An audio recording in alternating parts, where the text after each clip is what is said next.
Hi friends, welcome to కొత్తగా చందమామ కథలు. ఇప్పుడు మనం పుణ్యాత్ముడు అనే కథ చెప్పుకుందాం. పూర్వం ఒక గ్రామంలో కనకయ్య, కాంతయ్య అని ఇద్దరు వృద్ధులు ఉండేవారు. కనకయ్య ఇంత కలవాడు. ఆయనకు 20 ఎకరాల పొలము, బోలెడన్ని పశువులు, పెద్ద లోగిలి ఉన్నాయి. కాంతయ్య 5-6 ఎకరాలు గల సామాన్యపు రైతు. అయినా వాళ్ళిద్దరూ అన్నదమ్ముల్లా కలిసి ఉంటుండేవారు. ఎప్పటికైనా కాశీకి వెళ్ళి విశ్వేశ్వరుడి దర్శనం చేసుకోవాలని వారిద్దరూ అనుకున్నారు. కాశీ ప్రయాణానికి కాంతయ్య ఎప్పుడూ సిద్ధంగానే ఉన్నాడు. కానీ కనకయ్యకు ఎప్పటికప్పుడు ఏదో ఒక అవాంతరం వచ్చేది. ఒక సంవత్సరం ఇంటి ముందు భాగాన మిద్దె వేయించాడు. ఇంకో సంవత్సరం గొడ్ల సావిడి పెద్దది చేయించడానికి పెట్టుకున్నాడు. ఏం కనకయ్య, ఈ సంవత్సరం అన్నా కాశీ వెళ్ళేది ఉందా లేదా? నీదే తాత్సారం అన్నాడు కాంతయ్య. పోదాం లేరా, కాస్త డబ్బులు అది చూసుకొని 100 రూపాయలన్నా చేతిలో లేకుండా ఎలా బయలుదేరతాం? నువ్వు మాత్రం ఉన్నపాటున ఎక్కడ పుట్టిస్తావు అన్నాడు కనకయ్య. నువ్వు రేపు బయలుదేరతానని చెప్పు, నేను డబ్బులు తెస్తాను. నాకన్నా మోతుబరువై ఉండి కూడా నువ్వు కూడా అలా మాట్లాడతావే అన్నాడు కాంతయ్య. కాంతయ్య పోరు పడలేక కనకయ్య ఆ సంవత్సరం కాశీ ప్రయాణం పెట్టుకున్నాడు. 1 రోజుల పాటు తన వ్యవహారాలన్నీ కొడుక్కు అప్పగించి తాను లేని సమయంలో పొలం పనులు, దొడ్డి పనులు, ధాన్యం అమ్మకాలు ఎలా చేయాలి, ఏ పొలంలో ఏం చల్లాలి, ఎంత ధాన్యం ఎప్పుడు ఎలా నిల్వ చేయాలి, శిస్తులు అవి ఎంతెంత ఇవ్వాలి అనేవి కొడుకుకు వైనంగా వివరించాడు. అందరికీ అంపకాలు చెప్పి ఒక సుముహూర్తాన బయలుదేరాడు.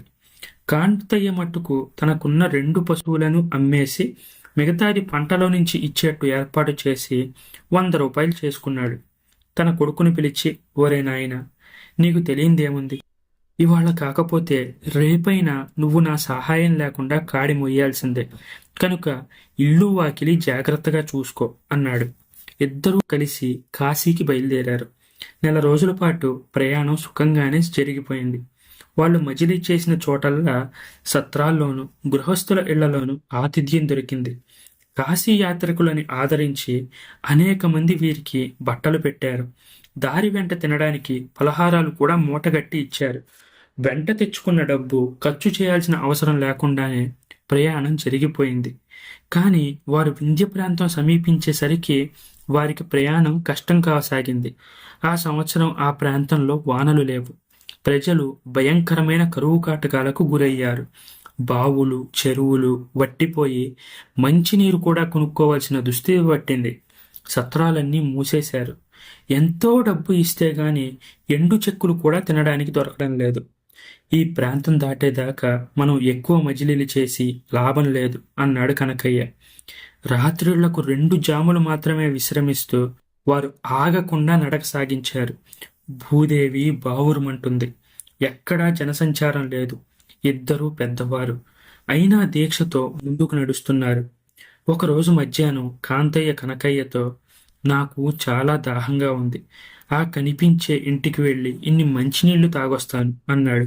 నేను కాలు సాగిస్తాను, నువ్వు వచ్చి నన్ను కలుసుకో అంటూ కనకయ్య వెళ్ళిపోయాడు. కాంతయ్య తాను చూసిన ఇంటి ఆవరణలోకి అడుగుపెట్టి, ఎవరండి అని పిలిచాడు. జవాబు లేదు. కాంతయ్య ఇంట్లోకి వెళ్ళి చూశాడు. ఇంటివాళ్లు తలా ఒక దారిన చాపకట్టలల్లే పడి ఉన్నారు. వారు బతికున్నది లేనిది కూడా కాంతయ్య తెలుసుకోలేకపోయాడు.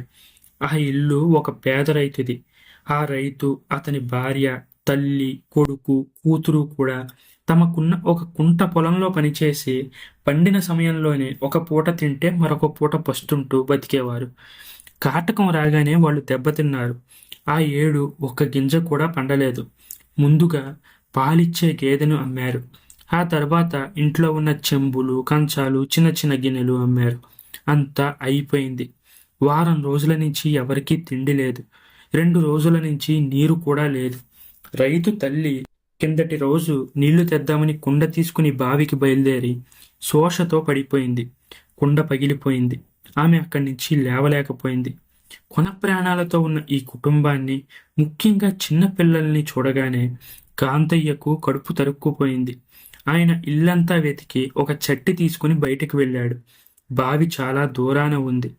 ఆ బావి నుంచి చట్టితో నీళ్లు తెచ్చి అందరి నోళ్లలోనూ పోశాడు. కాంతయ్య మూటలో 2-3 రోజులకు సరిపడా దిబ్బరొట్టెలున్నాయి. వాటిని తుంచి నీళ్లలో తడిపి ముందు పిల్లల చేత తర్వాత పెద్దవారి చేత తినిపించాడు. 1 గంటలో అందరూ లేచి కూర్చోగలిగారు. కాని అప్పుడే ఆపద గడవలేదు. అందుచేత కాంతయ్య ఊళ్ళోకి వెళ్ళాడు. ఒక బాన, 2-3 ముంతలు, ఇంత బియ్యం, పప్పు, ఇతర వంట సామాగ్రి కొనుక్కుని వచ్చాడు. చుట్టుపక్కల ఉన్న ఎండుపుల్లలన్నీ మోపులు కట్టి తెచ్చివేశాడు. ఎన్నో రోజుల తరువాత ఇంటిల్లిపాది ఆ రాత్రికి అన్నం తిన్నారు. అందరికీ కాంతయ్య దేవుడైపోయాడు. పిల్లలు తాతయ్య అంటూ వెంటపడ్డారు. వాళ్ళు మళ్ళీ లేచి తిరుగుతూ, నవ్వుతూ, అరుస్తూ, ఆడుకుంటుంటే కాంతయ్యకు పట్టరాని ఆనందమైంది. ఆ రాత్రి బయలుదేరి వెళ్ళి కనకయ్యను కలుసుకుందామనుకున్నాడు. కాని తాను వెళ్ళిపోతే వీళ్ళ మాటేమిటి? మరొక వారం రోజుల్లో వీళ్ళంతా మళ్ళీ పడిపోతారు. ఆ దృశ్యం జ్ఞాపకం వస్తేనే కాంతయ్యకు ఒళ్ళు గగురు పొడిచింది. 2 రోజులు గడిచాయి. బాబాయ్, నువ్వు మా పాలిట దేవుడిలాగా వచ్చావు. నీ రుణాన్ని మేము ఏ జన్మలోనూ తీర్చుకోలేం. కానీ నువ్వు మాకు ఎంతని సహాయం చేస్తావు? దేవుడే మమ్మల్ని వదిలేసి ఊరుకున్నాడు కదా అన్నాడు రైతు నిస్సహాయంగా. ఏదో ఒకటి చేయవద్దా నాయన? పొలం దున్నుదాం, దొడ్లో కూరలు పండిద్దాం అన్నాడు కాంతయ్య. దున్నలు, బండి ఉండేవి, అమ్మేశాను. పొలం అది వరకే 30 రూపాయలకి తాకట్టు పెట్టాను. ఏమన్నా పండితే బాకీదారు ఎగరేసుకుపోతాడు అన్నాడు రైతు. ఆ రోజే కాంతయ్య రైతును వెంట పెట్టుకుని వెళ్ళి బాకీదారుకు డబ్బు చెల్లించి పొలం విడిపించాడు. మరొక 40 రూపాయలు ఖర్చు చేసి బండి, దున్నలు కొన్నాడు. రైతుకు, అతని కుటుంబానికి కొత్త శక్తి వచ్చినట్టయింది. కాంతయ్యను చూస్తేనే వారి ఉత్సాహం రెట్టింపైంది. 3 నెలలు గడిచాయి. రైతు పొలంలో పైరు మంచి ఏపు మీద ఉంది. ఇంటిల్లిపాది కష్టపడి దొడ్డి నిండా అంతులేని కూరగాయలు పండిస్తున్నారు.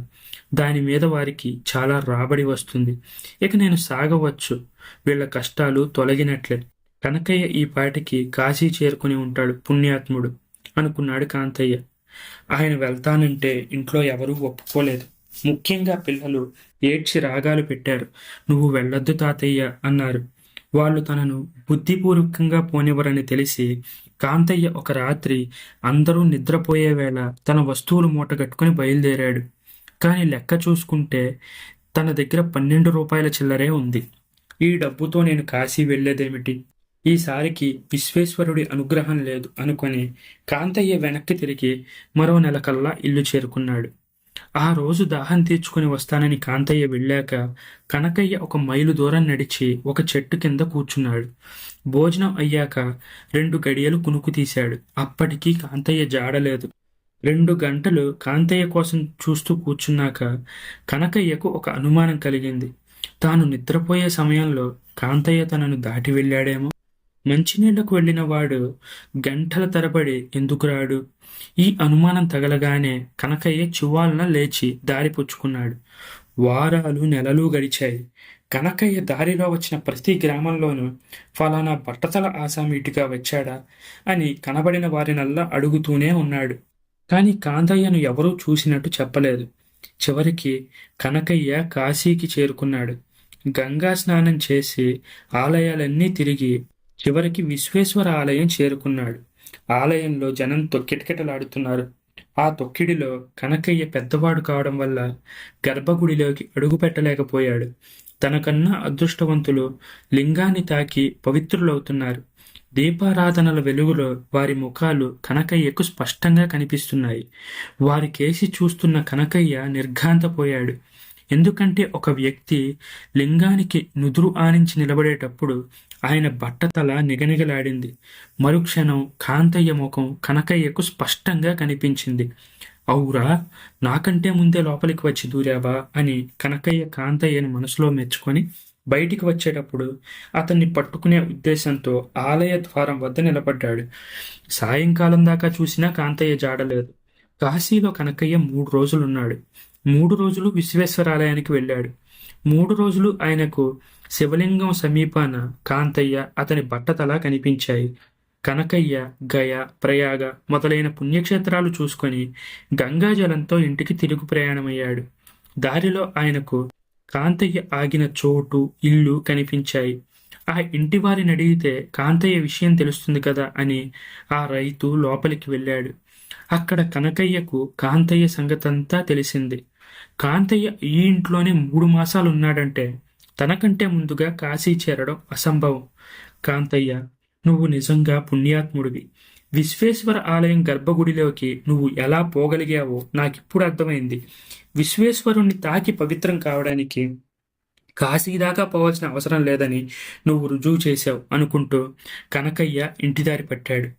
ఈ కథ మీకు నచ్చినట్లయితే దీన్ని లైక్ చేయండి, మీ ఫ్రెండ్స్ అందరికీ షేర్ చేయండి. అలాగే మన ఛానల్ని సబ్స్క్రైబ్ చేసుకోవడం మాత్రం అస్సలు మర్చిపోకండి. Thank you friends.